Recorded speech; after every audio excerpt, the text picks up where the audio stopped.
Welcome to Building Great Sales Teams, a show dedicated to making sales teams tick, tick, boom.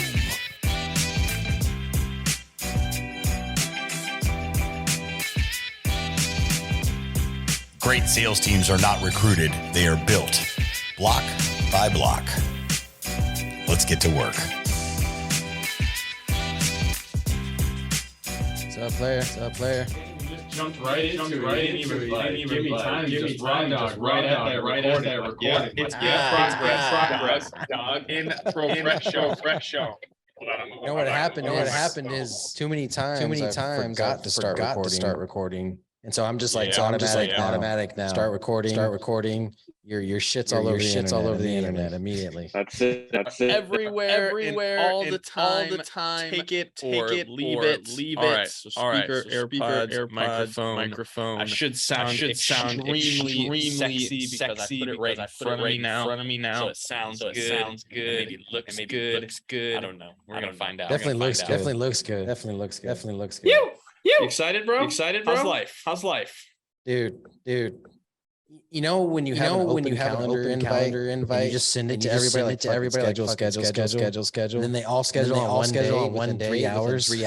That happened to me today. And I'm just Yep. Back to back. I'm just like, I have a job. I forgot what I've been on some of these damn calls. Yeah, exactly. This is my day. Yeah. All right, guys. He's the one you know and love. I got Drewbie Wilson on the show today. This is his second time on the show. I had to have him on again because an hour is not enough to get all this man's greatness into 1 hour. It's just not enough. So we're going to have to take a second hour here. Drewbie Wilson is the vice president over at Break Free Academy. He's a multi-million-dollar sales producer, and he just crossed 10 million in sales recently. And that was before MDM or after MDM? That was before MDM. Okay. He's also known as the Meme Lord. He's got his Closer Memes course that he does for that. There it is on his knuckles if you're watching on YouTube or on Instagram Reels or TikTok, wherever you're seeing us at. He's also the founder of the Lead Stages software, best-selling author of Crush the Day, and a podcast host, by the same name, Crush the Day. Drewbie, welcome to the show, brother. Well, thank you for having me back, Doug. I'm excited to be here. As always, man, we could do this all day long. That's what happens when you get a couple of sales studs in the room. And you know what? I think the fun thing about chatting with you, brother, is that I know you really honestly just want to help other people succeed. And so when our minds get to turning and we get to rambling about all the things that we've done, the experiences we had, it's easy to see how maybe a bourbon and a cigar could lead us to a long evening of chatting by the fireside here, brother. So I'm excited to hang out with you for the next hour or so and bring some value to your audience.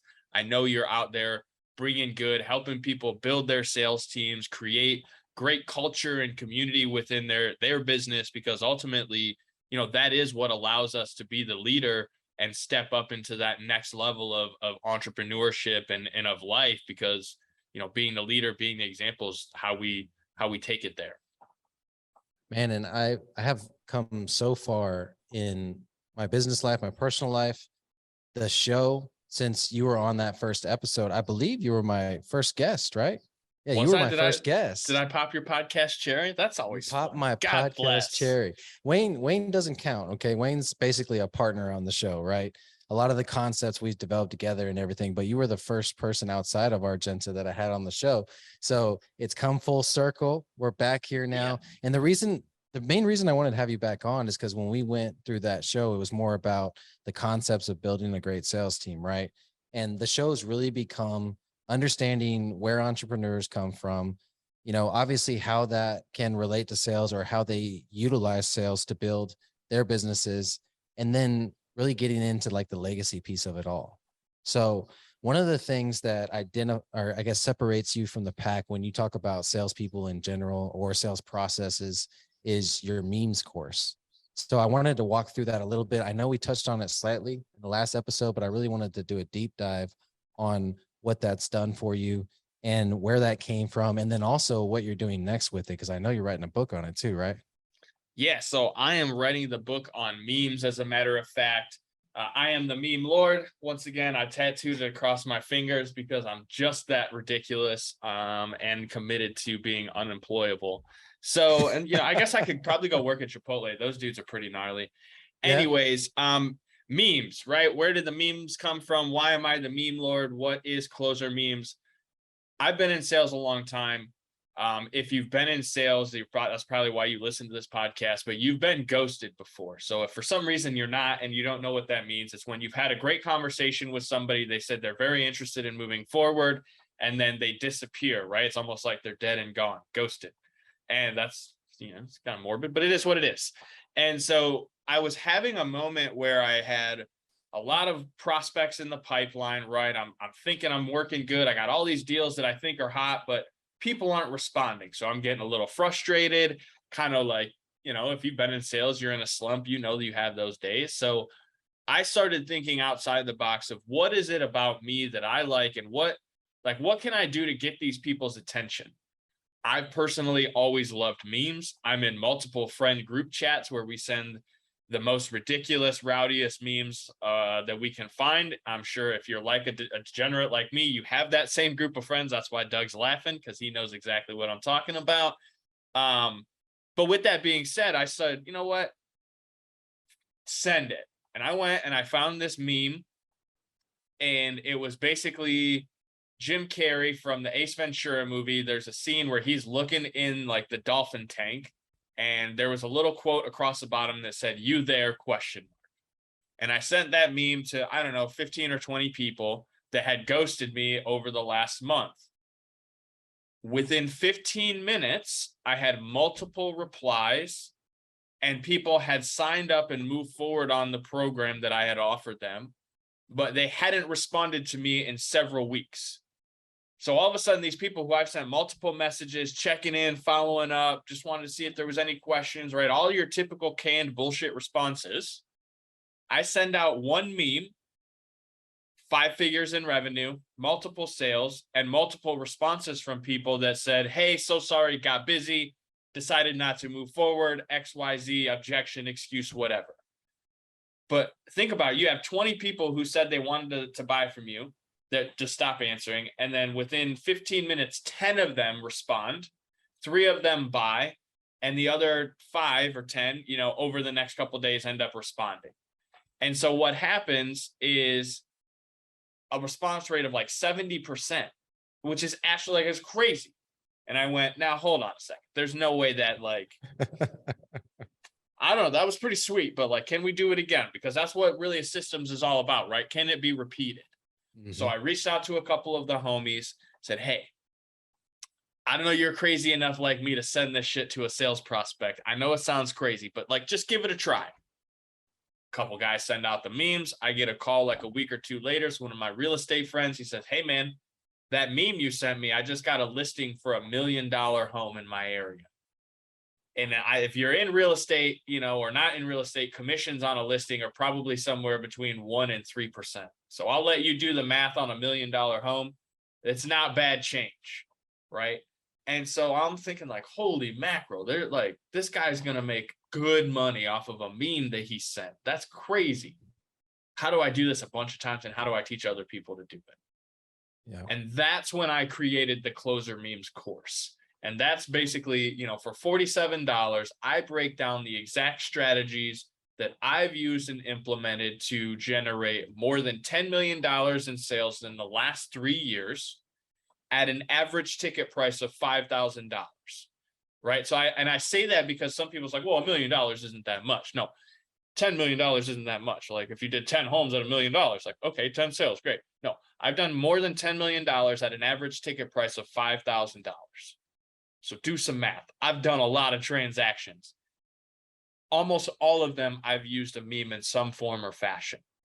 And so what I did is said, okay, what is it that I do? What psychology? Why does this work? What's the secret behind the sauce, right? That's what people are always trying to figure out. Hey, what's the secret sales pitch? What's the best talk pattern? How do I get the right closing line, right? There's all they're always looking for the secret. So my thought was, all right, well, what works and why? Well, the psychology of memes is It's a pattern interrupt because the majority of salespeople follow up the same way. Just checking in. Wanted to follow up with you. Are you ready to move forward? Do you have any questions? Did you get the invoice? Did you look over the contract? Like there's all these canned responses. And so because we're human and people are trying to sell us shit all day long, we learn to ignore those messages. But when I send you a picture and you open it up and like you have to think about it, you're like, well, this is different. First of all, that's a pattern interrupt, right? So now it's you're thinking and I've got your attention. And then it's a picture that you recognize, but it's different, right? Because what is a meme? A meme is a picture with some overlay of text that changes the entire context of the image. Like that's the sciencey part of meme is a transfer of information.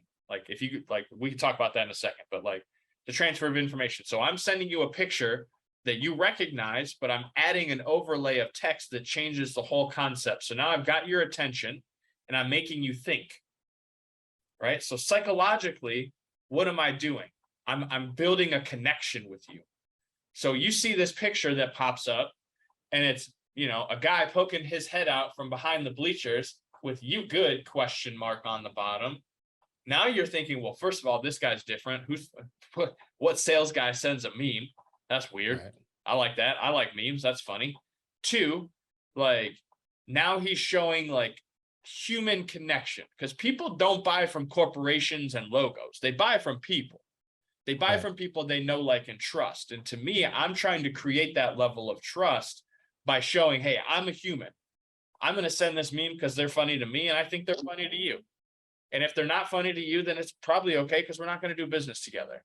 But if it is funny to you and the thing that we've talked about is something you're actually interested in, then getting your attention may just be the thing that I needed to do because people get busy. We all have lives to live. So now I've got your attention. I've created an emotional connection. Hopefully it's lighthearted and fun, right? That's kind of the goal of the memes I'm sending. And all I need to do is get a response. Whether the response is, hey, I'm ready to move forward. Hey, not now, but next Friday. Or kiss off, Drewbie, I'm not interested.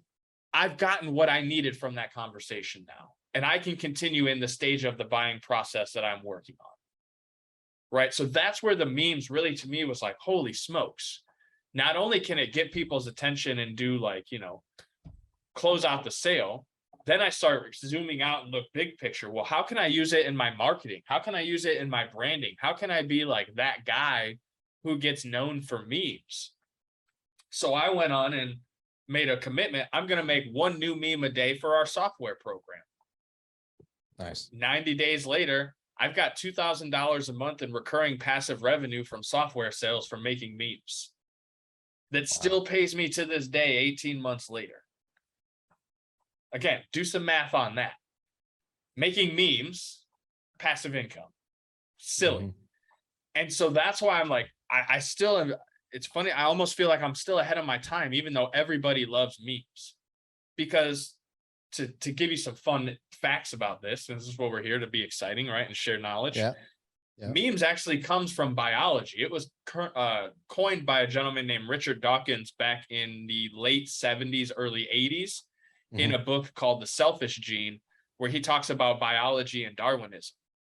Because memes is really the transfer of information. So like when one animal sees another animal take a rock and smash open a coconut, and then takes that and teaches the next animal after it. It's like, hey, I saw that fucking monkey crack that thing with a rock. Let me try that. And then we can all eat more coconuts, right? Like transfer of information. That was originally what a meme was.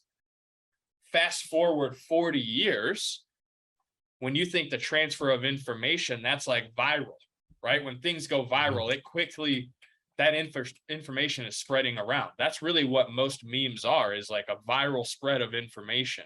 Baby Yoda, holy shit, it's like the most exciting thing on the planet. Baby Yoda memes everywhere. Well, back in the day, we had Beanie Babies. Beanie Babies were like the hottest thing on the planet. Everywhere you looked, it was Beanie Babies, right? That was a meme trend. So memes, it's really just a transfer of information. And so my goal in using it in today's thing. This is why I'm writing the book on it. I want people to understand that they are effective because this has been going on since the dawn of time. We've been using memes in the transfer of information forever. It's how we learn to leverage those social trends and the things that get the attention of our ideal clients that will make us extremely successful using memes in our business. It makes a lot of sense. I think too many times in our sales careers or sales processes or sales companies, right, we put the prospect on a pedestal. We say, oh, they're not like us, so we have to act a certain way. We have to be a certain way around them. And what you've done and proven with this memes course and the meme strategy is that people are people. You know what I'm saying? There's a reason that I can talk about in Texas, I can talk about the Longhorns, and all of a sudden I've got a connection with somebody. Doesn't matter if they make $1 million a year or they make 10. You know what I mean? Everybody has that genuine connection. So that meme itself, like you said, is taking something that we're all familiar with, like Ace Ventura, our age at least, right? Ace Ventura, and making that connection, and all of a sudden it inspires emotion, right? And so a lot of what I talk about is striking or selling prospects at the height of emotion. So if you're starting with emotion with a meme and it's in the follow-up process, you're connecting with that you're making them emotional, and people buy when they're what? At the height of emotion. Yes, sir. Yeah, they buy with their emotion. So you're just kind of opening that emotion back up for them. And it's genius. It really is. I love it, brother. Thank you. And it's just another form of building rapport, that transfer of information. It's like walking in somebody's office back in the 80s with the Beanie Baby. Automatic rapport.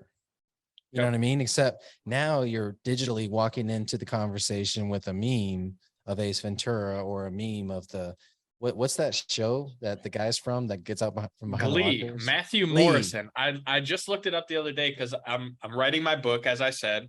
It should be out here hopefully by Q4 is my goal if I stop slacking on it. But I'm considering having either him write the foreword, because I've literally used his meme to generate 8 figures in revenue. I just think that's silly.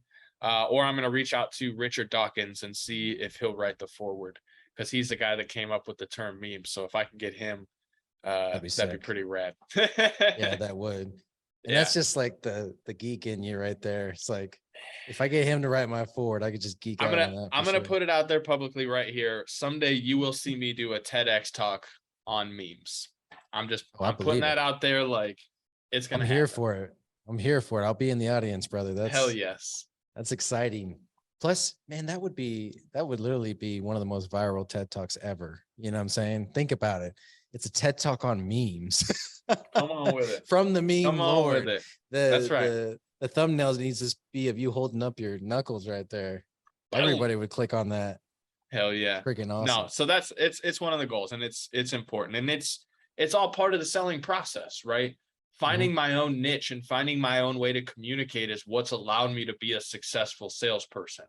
And then teaching other people how to carry forward with that. That's what allows me to be a better leader. And I'm not going to say I'm the greatest, like I'm still learning like everybody, but that's what I want to encourage people to do. And when they're hearing this is be authentic, be yourself, do business with the people you want to do business with. You don't have to sell everyone. It's going to be obnoxious and you're going to not have a great time. So work with the people that are like you, and you're going to enjoy your life that much more. Yeah. Too many salespeople try to cast a wide net, or even sales organizations try to cast this super wide net. And it's okay to walk away from people that you don't jive with, or the energy isn't right, whatever the case is. And one of the ways that you do that is sending them a meme. And if they don't respond, well, that ain't your person. You know what I'm saying? That's not it's my just people. that easy. Yep. All right. So when you consult, typically you consult on the follow-up game, right? And that's one of the things I've recognized. If you could put that front end game in place and your follow-up game in place, you'd have a pretty sick sales process, which you guys have over at Break Free Academy. I'm guessing that's where lead stages come from, or tell me a little bit about that software. Yeah. So Lead Stages is a brainchild baby of mine that is still very early in development. But it all comes from my sales and follow-up process. One of the things I learned early on in sales was that only 5% of people want to buy from you right now, and that leaves 95% of people who will buy in the next 3 to 9 months typically. Sales cycles vary by industry and product type, but I find it's usually a 3 to 9 month cycle for most individuals. And where I really started understanding this deeper was when I started selling insurance. They sat me down with like a printed out list of Excel information, which I don't know why they wouldn't. I was on a computer, why they wouldn't just let me use Excel, but they printed it out and handed it to me in a phone and said, smile and dial. And so immediately I went, well, how am I going to know who I've talked to and who told me to, to F off if I don't have a system? So very crudely, I went and bought some highlighters, and if they told me to F off, they got a pink highlight. And if they were like, yeah, call me back, then, yellow. And if they were like, yeah, give me a quote or whatever, it was a green. And I knew to follow up with them according to the color-coded system. And I didn't realize this, but it was just me trying to stay organized so I didn't call and get yelled at, because I had that happen the first couple times. Didn't want that to happen again, right? Right. Over time in that 5 years in the agency, I went from using a color-coded system to building out with Allstate Corporate's team an internal CRM system that literally automated every step of the process. From the moment the lead came in, immediate contact points for the first 30 days, and then a system of, what did they call it? I forget what the word was, dispositioning. So like you could tag it or disposition it a certain way, and then it would go through a specific workflow after that. So it was like, hey, they're a new lead. I've given them an active quote and they're very interested. So then it would tell the system, cool, follow up with them every 72 hours for the next 3 weeks, right? Right.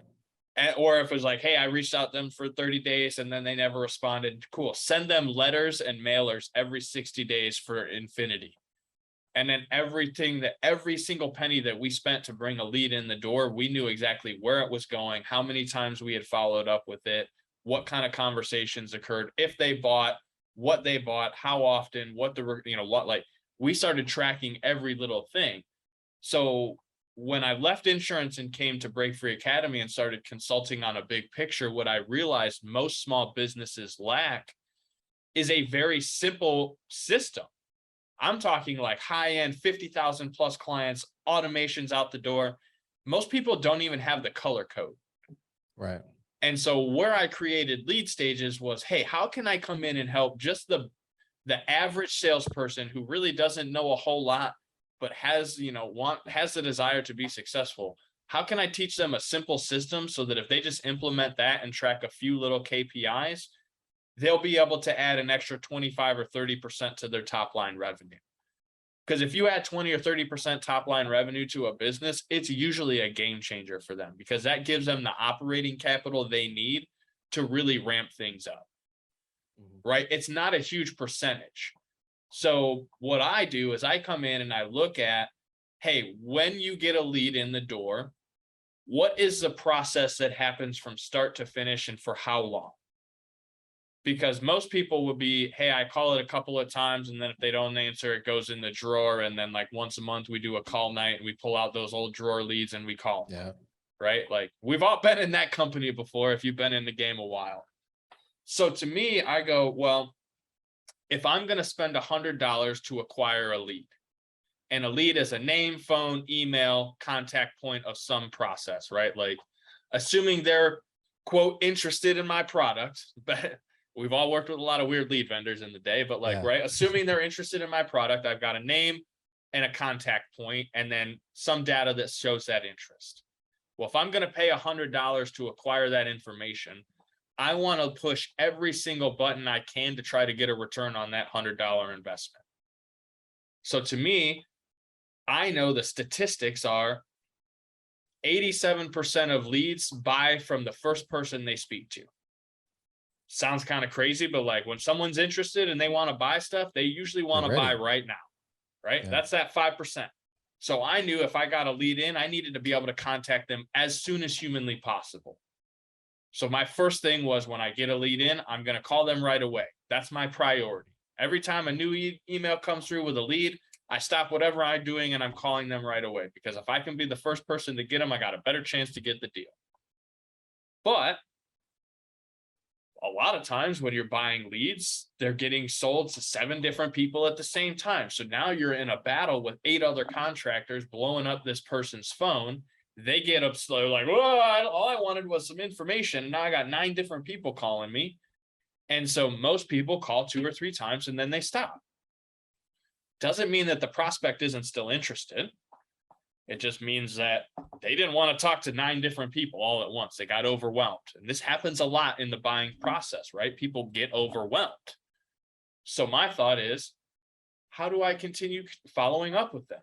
Again, if you go Google the statistics, increasingly between the third touch point and the 12th touch point, the closing ratio goes from like a 10% to a 20 to a 30 to like a 90%. Anything like in that 8 to 12% or 8 to 12 touch points. What does that tell me? Hey man, if they don't buy right away, I need to follow up with them for like a long time, because it's going to give me a better chance to actually sell them what they need. Right? So it doesn't make sense to waste this $100. If I'm going to spend $100 and I can keep like going back and trying to make an effort to get a return on it, if I put $100 into the video game and I don't stay and play out the whole $100 worth of credits, like what was the point of that? Yeah. Like if you take your kids to the arcade, you put $100 in the machine, you're going to make them sit there until they use every damn one of them quarters. Dollar. Right? Why aren't you doing that to your sales team?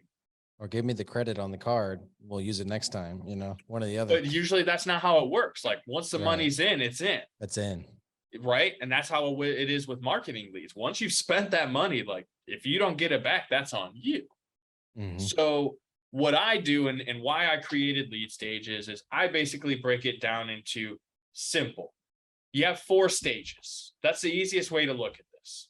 You've got your fresh leads, which is somebody who's just come in the door and who you still need to have a real serious buying conversation with.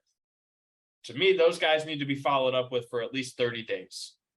I'm not going to go deep into all my sales processes because I am for sale for consulting, that I can really dial deep and help you do this.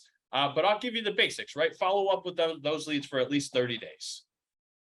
In that first 30 days, if you have a real conversation with them and you make them an offer, they become a right now deal, because now you've given them an offer and it's on them to make a decision whether they're going to buy or not. So it's on you to close the deal at that point, right? Or I reach out to them for 30 days. There's no additional contact or no decision is made. And I can base it on, if I've had 0 contact, it's a dead lead and I'm going to move it over to a dead leads category. If there's some contact or some level of interest, but they're not ready to move forward, then I have additional categories I can put them in. So I'm going to go to those in a second here, right? But we've got our fresh leads, or these guys just came in. We've got to get a real conversation. Real conversation happens. It's a right now deal. Now it's like, hey, this is a hot prospect and I probably need to follow up with them like every day, every 3 days, kind of depending on where they're at in that conversation. Hey, I'm ready on Friday. Cool. I'm not going to call you on Tuesday, Wednesday, and Thursday just to make sure you're still ready. You're going to get pissed. Awesome, man. I'll talk to you on Friday morning just to make sure everything's lined up and good to go. In the meantime, do you need anything from me? Nope. Cool. Calendar appointment for Friday to follow up and close that deal. But if they're like, well, I got to talk to my spouse, I got to talk to my partner, right? Like there's a decision making. All right, cool. When's the next best time for me to follow up? And if they don't give me that and they just kind of go on about their day, 48 hours at the latest, I'm checking back in. Hey, man, I haven't heard from you. Just wanted to make sure you had everything you need to make a decision. Hey, here's a meme. You good? Like, sounded like you were ready to go, but then like, I don't know where you went, brother. Like, yeah. So that's part of that right now deals, right? Like, hey, these are hot prospects. These are deals that need to be worked, because either they're going to close or they're going to move into the category of a someday deal. And a someday deal is, hey, we've had some conversations, like they're probably a good fit for the service, but there is some main objection that they haven't been able to get over yet, whether it's the price, that they can't afford it yet. They haven't been able to convince their spouse or business partner that they want, like that it's a good investment, or it sometimes really is just a timing thing for people. Hey, I'm going to do this, but not until X thing happens, because that's when I'll be in a position to make that move. And I know a lot of people hate to hear that, but it's the God's honest truth. there have been times in my buying process where I'm like, listen, my money's in, like I'm good. Like, yes, but not until July 1st, right? Like, you have to plan for that. So those are those someday deals. And so you've got fresh leads, right now deals, someday deals. Someday deals are the ones that you're periodically following up with, right? It's like an hour or two every week, just checking in on someday deals. Hey man, just want to see how you're doing, provide value, give feedback, right? How can you help this person get off of the fence? What is it that they need? You know, what ramp can you help them build over the roadblock that's preventing them from moving forward with your service? And then you've got dead leads, right? These are people that you've called, you've exhausted every contact point for like a whole year. You've been doing nothing but reaching out and getting zero response. All right, well, that's a dead lead. Here's a secret though. When you hire a new guy and you need him to be able to get used to getting on the phones, hey baby, old leads are gold leads. Going digging, right?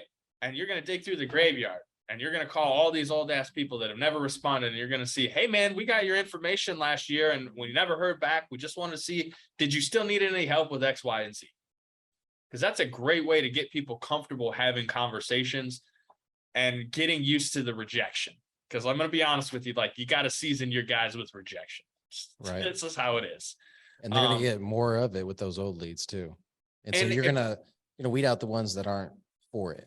Well, and it gives them practice having these conversations, because that's really what creates a great salesperson, is just understanding how to have conversations with people, being empathetic, learning to listen, and then being confident in their delivery. And part of that confidence is repetition.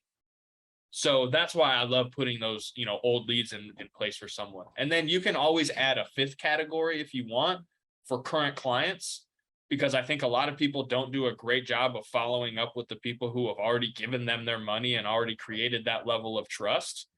And so I think a current clients category or stage is very important, because referrals, reviews, more business, future upsells or repairs, right? Depending on what industry you're in, there's so much opportunity that people leave on the table by not reaching back out to their client base. That I think that's an important stage to have as well, or having at least a process built out for staying on top of those conversations and relationships. So that's kind of my stages process in a nutshell. So one of the things I heard you say earlier is the individual sales rep doesn't really have access to systems like this. So when you were talking about your lead stages software, I imagine you're going to have a lot of competition in the like medium-sized corporate business. Obviously, there's a ton of, lead softwares or CRMs out there, that type of stuff. But what I know about you is you speak to the individual salesperson, right? That's where the meme course comes from. It's priced for an individual. It's not priced for, a company and a company can take advantage of it for sure and teach it to their guys. That's huge. So is that what you're going to do with this? Or are you going to target that individual salesperson that doesn't have a quality company CRM? Yeah. So my goal with lead stages is to really target either the individual sales rep or the small to medium sized business, right? Maybe 10, 20 people at most. I don't want to have huge, massive systems and too much complication, because the reason most companies fail to leverage CRMs properly is because of how difficult they are to utilize. Brother, you're just preaching to the choir. Yes, sir. I know I am. So like, that's the thing is most people who are great sales professionals or great service professionals, they're not always tech savvy. And so my goal with lead stages is to basically come in and say, hey man, if you're as dumb as I was when I was getting started doing this, here's a plug and play system that if you can just follow the routine, like microwave directions, I promise you, you're going to have more sales just like by stumbling over it, right? Like I'm not going to guarantee it because you still got to do the work, but like, right. If you just follow the microwave directions of when a new lead comes in, you call it this day, this day, this day, this day, and this day, and you try to kind of a conversation with them, then okay, cool. And if you actually do that with every lead that comes in, guess what's going to happen? You're going to have more success because it's a numbers game. Most people don't track the numbers and have no repeatable process. So to me, it's like, hey, if I'm spending $100 to acquire a lead And I know every time I get one of those leads, I take it through the same process. And then I find another guy who will sell me leads for $50. And I take those leads through the same process, but I get a better result. Then I can stop paying this guy $100 and I can double down my spend over here with this guy. But if every time a lead comes in, I half-ass it or I treat it differently and I have no way of like keeping track of where it was or what I did with it, then I'm basically just throwing shit at the wall and hoping at the end of the day, I scrape something off and have enough money to survive. So when I'm talking to the regular person, the small business owner, the individual sales rep, all I'm trying to give them is a very simple system and process that they can say, cool, every time I get a lead, this is where it goes. This is what's going to happen. And I'm going to treat it this same exact way. Because here's the thing, man, if you just do it the same way every time, it's a lot easier. Then no matter what you're going through in your personal life, whether you're having an awesome day or a really shitty day, you're just following the process and doing the same thing. It's microwave directions. You're going to get a pretty similar product every single time. Sometimes you microwave your Hot Pocket and it's freaking bomb. Sometimes you microwave it for 2 minutes and it's all roasted. And you're like, what the fuck? But it wasn't you that changed. It was the material. Same thing with prospecting and sales, right? If your process stays the same, then your people are the variable. And that's where you can really start making the difference. As you learn how to read people, you learn how to be a better sales professional. That's a different part of the conversation. But like, again, back to the numbers game, if you're just showing up and tracking this, then it's a lot easier to understand, okay, cool, here's where I'm successful and here's what works. And I'm going to add one more thing to this because I want to add on to that. My simple metric for tracking, hey, how do I know if I'm having a successful day? And how can you know if your sales rep are having a successful day?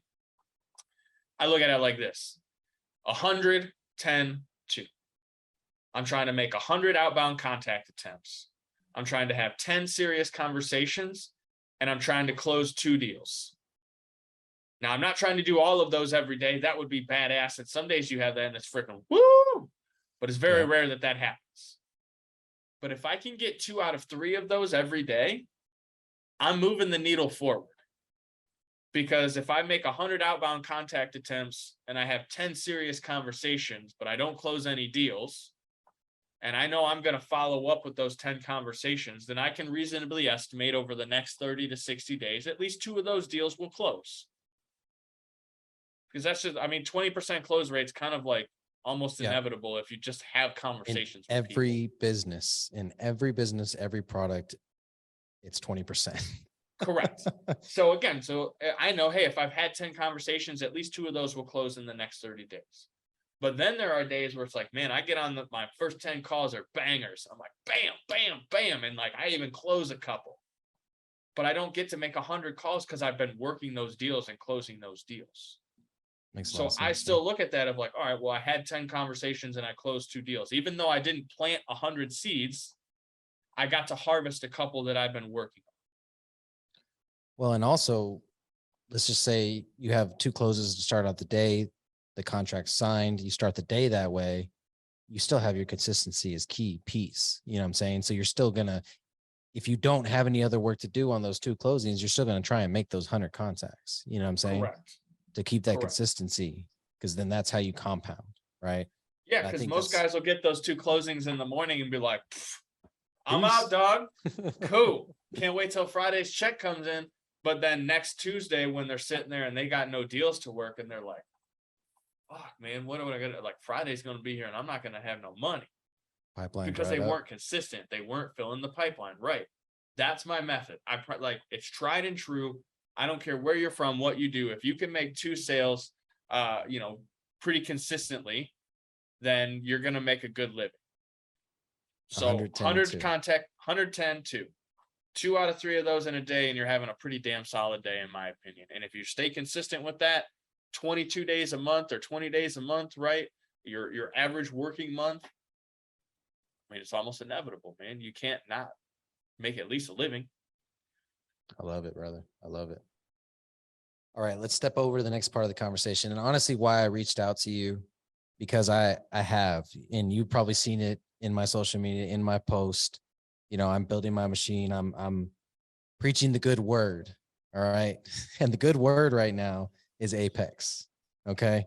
And I just do like every win that I have, I can tie it back to something I either learned in Apex, a connection I made there, or just being in the right room. Right. And so I think it's part of my responsibility. And hopefully you see this, you know what I mean, in your inbox every now and then somebody comes through and says, hey, Doug sent me over, you know what I mean, 3-way contact, whatever the case is. Because I do, if I find something that's amazing, you know what I mean, whether it's an install partner, a software, or a mastermind, I want to tell everybody about it and I want them to benefit, you know what I'm saying? And that creates stronger relationships and then a legacy, right? And so I want to talk about Apex and the struggle that I have presenting this product to other people. You know what I'm saying? And it's almost shameful to call it a product, right? It's a cult, mastermind. But it has, I mean, if you look at the time from when I joined, and when I joined, Alicia and I we had reconnected already. You know, we had talked about moving back in together to now, and this is on the personal side, right? To now, we just got remarried on Monday on the same day as our original marriage, right? So divorced to reconciled to married. And I can honestly say, and I put this in my post, I shouted you out in my post, and I shouted out several other men that are important to me and that I look to when I say, okay, this is how I need to be, right? Whether it's how you handle your family or how you handle your wife, you know what I'm saying? And I don't mean handle in the misogynistic sense. No, I mean how you handle your business. Yeah. That has affected me a lot. Obviously, on the business side, I've got all these new tools, softwares, connections, clients, you know what I mean? And all through Apex. And then the most important piece, which is the mindset piece, you know, which comes from several concepts that you and Ryan and other leaders in Apex have presented to us. And we've taken pieces of them and molded it into our own mission and core values and how we operate in life. You know what I'm saying? Giving us those raw pieces to kind of meld them into our own, you know, recipe, I guess you could say, for success. The mindset piece has been huge. And that's the hardest piece to explain, I would say. So walk me through it. And if I can, I'll kind of like talk to some of the things that you're saying in there as you walk through it to kind of give that firsthand experience from it. So this is one thing that I find a lot of people struggle with. So you're not alone, Doug. Don't worry. I think one of the benefits to me and where I've been able to be successful with, you know, helping people become a part of our program is having lived it, having gone through the experience, having truly, you know, drank the Kool-Aid of the cult and like, you know, full in, like my whole family, you know, we live this. But Apex is a professional network of like-minded, success-driven entrepreneurs, business owners, and investors who share the same mission. And that mission is to represent what winning looks like at all times. The way that we live that mission is through core values. Those core values are: we do the work, we go above and beyond, we do what we say we're going to do when we say we're going to do it, and we make no excuses.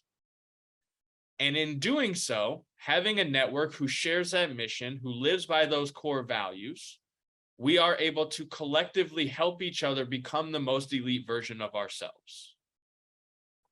It's like poetry. I've worked on it a long time, brother. Yeah, a little bit, you right? know. But that's the hard part for me, because you're just explaining one piece, right? And so, you know, when I teach people how to sell a product, you know, it goes through the same filter. You know what I'm saying? I have this product filter in my head that I'm able to spit it out the other side, create a sales process, create a script, create a follow-up process, create recruiting for that sales team that's going to sell that product, create an avatar for the salesperson they want. You know what I'm saying? I'm able to do all these things. And it's very difficult to do with Apex, because it's almost, because it goes from mindset to tactical, practical things that you need in everyday business. You know what I mean? And it covers so much. It's so hard to package. So can I help explain why it's hard for you to do that? Because a lot of times in sales, and I'm not, I know you're an amazing salesperson and you've trained amazing salespeople. What I've been taught is one call, one problem, one solution, right? When you give people too much information, it's hard for them to make a decision. Right. There's too many emotions going on. They're battling the logic of all these decisions and the emotion of what they want. So it makes it difficult for them to make a decision. One call, one problem, one solution.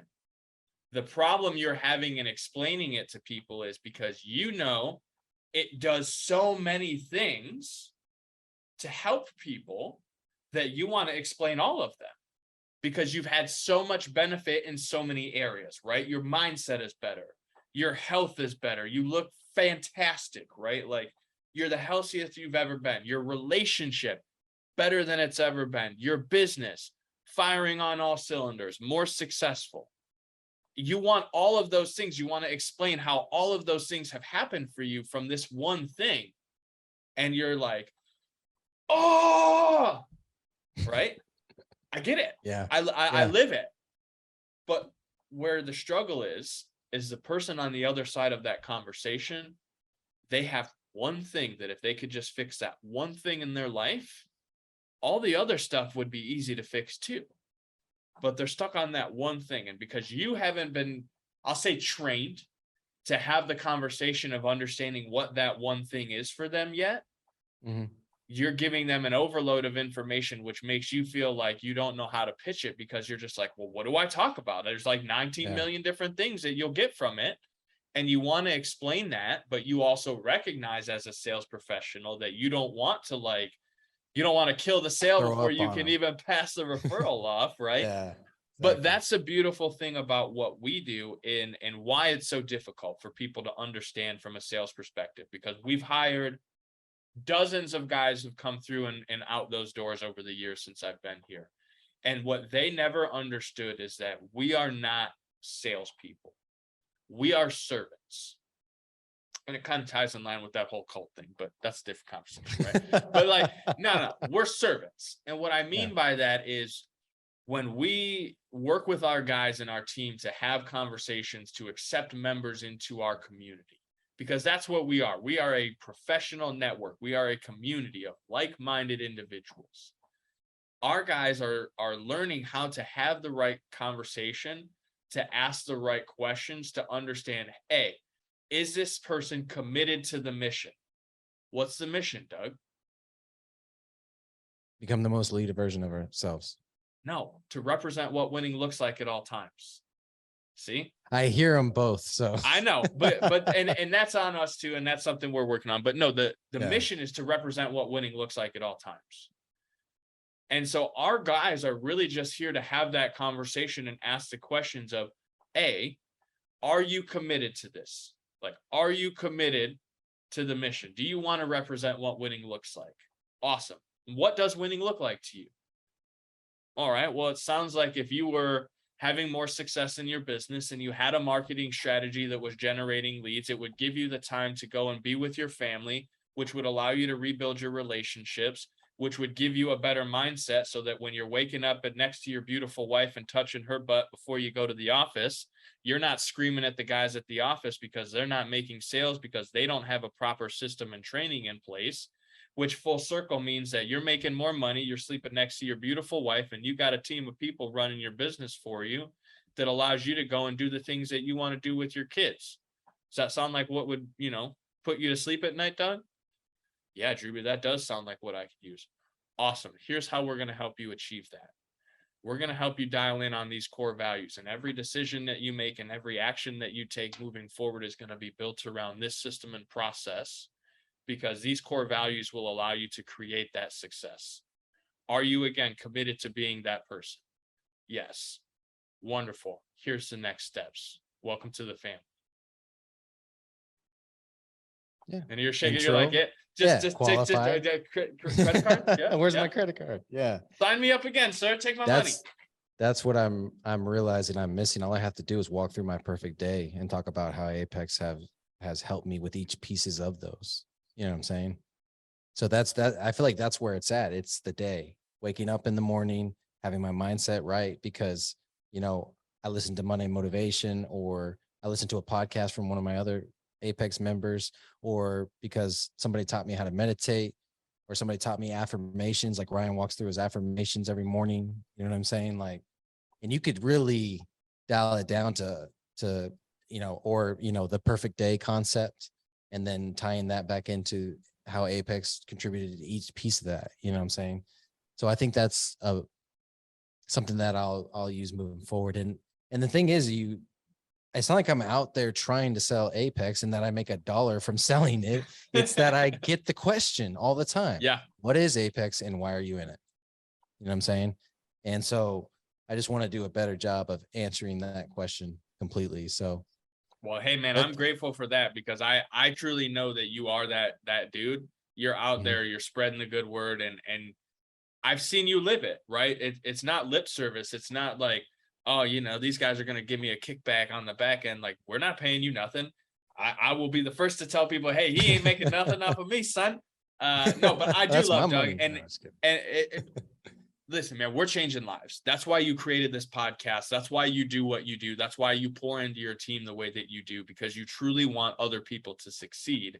And that's why you want to talk about Apex. It's because it's something that you recognize and give credit to, helping you create the success that you have in your life. And like, that to me means more than you even know, man. Like, it is an absolute honor to know you're a guy out there who's done exactly what we asked him to do, who's been coachable, who's been willing to be vulnerable, and who said, I'm willing to come back into the community and give what I do know. I don't know what I don't know. That's why I'm here. But the things I do, you know, have familiarity with, I will share in abundance, because that's what really creates success. That's how you build great sales teams. That's how you build great families. You're willing to share that and create that community. And that's why you want to talk about it. And it just means the world to us, brother. So I hope you know that. Yeah, absolutely, man. Absolutely. So let's get into some of the pieces of that, right? So you talked about being vulnerable. And I think this is the biggest hiccup people have when it comes to building your machine. So building your machine is a concept within Break Free Academy. You get access to this course, and you kind of hesitated earlier when I mentioned it, because I think so many people think Apex is just building your machine, which it's not. You know, we saw that review a while back, and right away the guy was talking about, oh, you're supposed to do this building your machine, and that's what you're paying for. That's like a tenth of what you're paying for. Here's the thing. A lot of what we attract people with is the sexy side of success, right? If you make more money, you can use it as a tool. You can buy fancy things. You can go on trips. You can do this. You can do that, right? Money is a tool that we can use to do a lot of different things. You can do good. You can do bad, right? Our thing is to encourage people to make money and do good with it, right? And give back to their community and provide. But what ultimately we want you to understand when we're talking about building the machine is that you are the machine. What you do, the energy that you output every day, the way that you leverage your time, that you utilize your skill set, that you put that mind to work in that meat bag that you're carrying around all day, that is the machine that we're teaching you to build. It's systems, it's processes, it's routines, it's I'm going to wake up and I'm going to meditate and think about things I'm grateful for 15 minutes every morning. Why? Well, the hoodoo voodoo of it is, if I don't focus on the things that make me angry, I'm not going to be starting my day off pissed off all day. Because inevitably things are going to happen that are going to make you upset. So if you've got a reserve of gratitude and recognition for the fact that you woke up in a bed and not on the streets, and that you had food in your refrigerator to put in your stomach instead of having to go and beg for food on the corner, and that your wife is laying next to you in bed when you wake up instead of with some other asshole because you couldn't get your shit together, right? All right, well, life don't look so bad when that guy wants to call and cancel the deal. Cool, man. What made you decide to make that decision today? Like, was there anything I could have done differently to help you have made a better decision to begin with, or to have facilitated this to be what you were expecting? Because I'm not pissed off because some other dude's sleeping with my wife now, and I'm like, man, screw you, guy. Like, of course you want to cancel, you scumbag. No, like, I have a little more respect for the situation, right? Like, Hey, brother, I understand things happen sometimes. Like, I've been in those situations. Was there anything else I could have done to solve that problem for you? No. All right, man. Well, I hate to hear that. Again, if you ever need me, I'll still be here. But in my mind, no matter how mad he is, I woke up next to my beautiful wife this morning. I don't care what, rest of the day, don't matter. My wife, my kid, right? My house, my little puppies. The fact that I get to hang out here and do these podcasts with you. I got a lot of shit in my life to be grateful for. So no matter what comes my way, I'm good. And that's the thing that people don't understand, right? The machine is all in here. It's the systems, it's the things, it's the way we think, it's the way we operate. It's the decisions that we make every day. It's how we make those decisions, right? That's why those core values are so important, because when I come up on a tough decision, I'm going to look at my core values. Hey, does it lead to me doing the work? Am I going above and beyond? Am I going to actually do this thing when I say I'm going to do it? Am I going to have any reason to make an excuse on this, right? And that is a big one, because a lot of people will make promises, but then not actually be realistic about it. I'm 100% guilty of it with my son. And this is a personal side that I'm working on, not making promises that I can't 100% keep. But most people, they hear build the machine. It's oh, this business and marketing and sales. And no, the machine's in here. We get this thing dialed in, everything else will fall in line. I love it, man. It's very true. And I'm right there with you on the personal side, man. It's crazy what we will do to further our business or another individual that's part of our network. But then when our own kids asking us to do it, sometimes we fail in that area. You know what I'm saying? And it's because the people you love the most are the ones you take advantage of first. It's just true, because you know that they're going to love you no matter what. You know what I'm saying?